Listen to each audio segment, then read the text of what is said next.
In the movie, Remember the Titans, we see that all the teammates, maybe not initially, but eventually, find themselves open to change, open to having a willingness to be able to grow and change.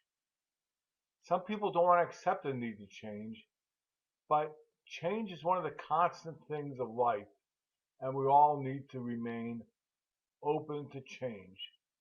Changing who we are, changing our identity, and we need to consider how we might be able to be transformed.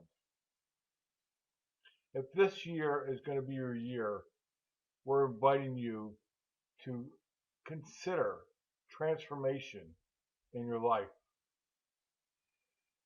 The Apostle Paul wrote to his followers in the Ephesians, about the change that comes with a life of faith.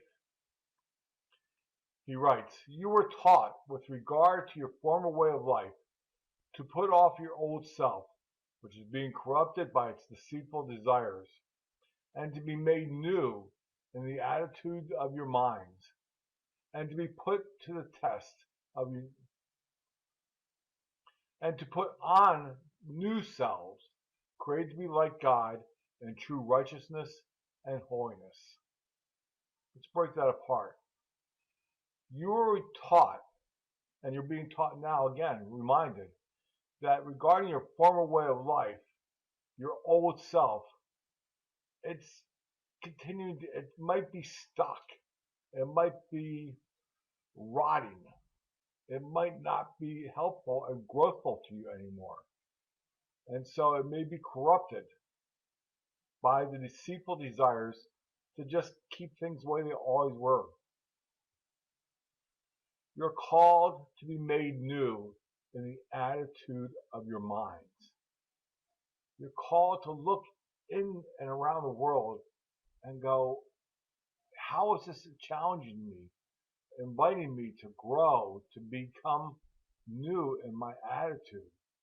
How am I keeping a more positive, growthful, spirit-filled attitude on my life? And then finally, you're being called to put on a new self. The early Christians and even Christians nowadays talk about being born again. And part of that is acknowledging that there's an old self and a new self. And we can put on a new self. And we can strive that a new self be created to be like God in true righteousness and holiness. If this is going to be your year, it's your new self, in collaboration, in connection, in partnership with the Lord, that's going to get you there.